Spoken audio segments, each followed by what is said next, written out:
নমস্কাৰ বন্ধু বান্ধৱীসকল, আমাৰ পাকঘৰলৈ আপোনালোকক স্বাগতম। আজি এটা ধুনীয়া ৰেচিপি আপোনালোকলৈ লৈ আহিছোঁ। চাওঁচোন আহক কি বনালোঁ। আজি ডিমৰ দম আছে ন? ডিমৰ দম বনাম। এতিয়া কি কৈছে? ডিম 5টা বইল কৰিম। আৰু ডিমে আলু এতিয়া বইল কৰি লৈছে মানে। এয়া দিছোঁ ডিম, তাৰপৰা আলু দিম এতিয়া ৰ'বা। আলু এই ডিম সিজাওঁতে যদি নিমখ অকণ দি দিয়ে ন, বাকলিটো গুচাবলৈ ভাল হয়, তেতিয়া লাগি নধৰে। এতিয়া ইয়াৰ কাৰণে কি কি লৈছে? এয়া মছলা চোৱা, এয়া জলকীয়া গুড়ি লৈছোঁ, তাৰপৰা এইকণ তোমাৰ সেই গৰম মছলা, আৰু এইকণ ধনিয়া, আৰু এইকণ আমি ঘৰত বনোৱা মানে মিক্সকৈ দালচেনি চব মিক্সকৈ আছে এইকণ দালচেনি ওলাইছে। তাৰপৰা এইটো পিঁয়াজ, পিঁয়াজটো মিহিকৈ কুটিম, মিহিকৈ কুটি নহৰু কেইফটা কুটি মিক্সিত পিচি ল'ম। এয়া নহৰু, তাৰপৰা এইটো তেজপাত দিম, এয়া জালুক এখন, তাৰপৰা এইকেইটা কাজু বাদাম, এই কাজু বাদামে এই গাখীৰে এয়া ক্ৰীমে একেলগে মিলাই এটা পেষ্ট এটা বনাই ল'ম। তাৰপিছত এইফালে হেৰিয়ে কি বুলি কয়, এই পিঁয়াজে নহৰুৱে এটা পেষ্ট বনাই ল'ম। এতিয়া আমি পিঁয়াজটো সৰু সৰুকৈ কাটি ল'ম, তাৰপিছত পেষ্ট বনাম। পিঁয়াজটো এনেকৈ মিহি মিহিকৈ অকণমান কুটি ল'ম, কুটি পেলাই হেৰি মিক্সিত দিম। পাতলকৈ কুটিলে সোনকালে গুৰি হ'ব।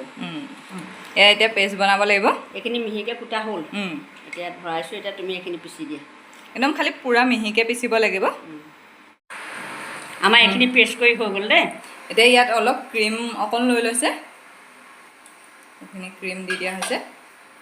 এয়া গাখীৰ, সৰে সূতি গাখীৰ অকণমান আছে। এইটা কাজু, এই কাজুকেইটা এতিয়া ধুনীয়াকৈ পেষ্ট কৰা হ'ব একেলগতে। এয়া পিচা হৈ গ'ল। ক্ৰীম, গাখীৰ আৰু গাখীৰৰ সৰ। আপোনালোকে দৈ গাখীৰ ল'লেও ল'ব পাৰে, দৈ গাখীৰো ধুনীয়া হয়। আমাৰ ডিম বইল কৰি হৈ গ'ল দেই। এয়া চোৱা হৈ গ'ল দেই চেঁচা। এয়া হেৰি নিমখ দি ল'লে যে ধুনীয়াকৈ এৰ খাই বুলি কৈছিলোঁ। এয়া চাওক,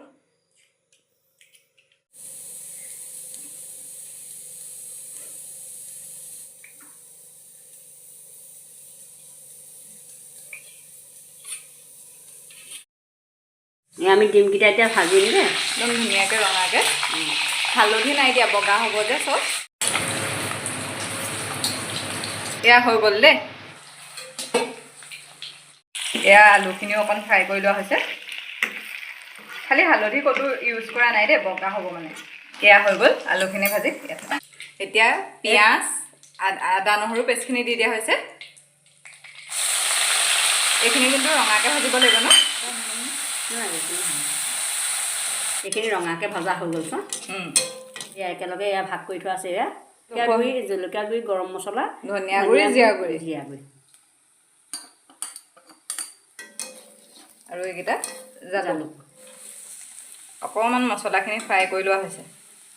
এতিয়া ইয়াত ক্ৰীম আৰু গাখীৰখিনি যোনখিনি পেষ্ট বনাই থৈছিলোঁ কাজু দি, সেয়া দিয়া হৈছে।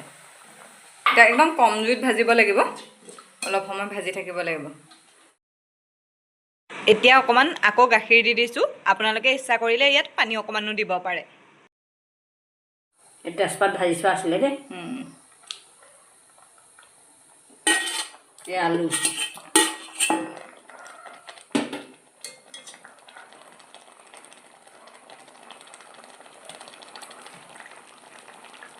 জোখমতে নিমখ দি দিছোঁ দেই। হয়, এতিয়া বেছি দেৰি নালাগে, অকণমান উতলিলে আৰু হৈ গ'ল।